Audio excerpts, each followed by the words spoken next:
然后大家有注意到我有一点咳，所以我戴着口罩。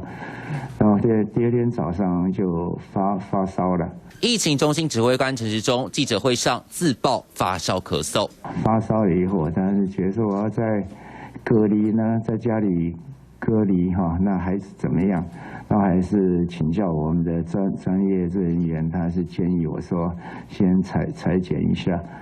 那我也是裁剪呢，也是阴性。回顾最近几天疫情指挥中心记者会，陈时中几乎都戴着口罩，但事实上从几天前开始就有预兆。情色，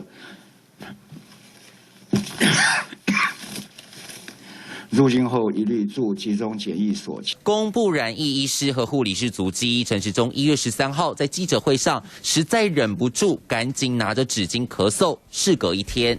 前2天公布的时候，在这2天又增加了一些人。1月14号，陈时中上广播电台谈疫情进度，也是讲到咳嗽。联访时各要记者们别靠太近。所以大家不要靠我太近。疫情爆发以来，部长工作没停过，身体健康2度出状况，让民众直呼部长辛苦了，实在好心疼。鼻病毒是。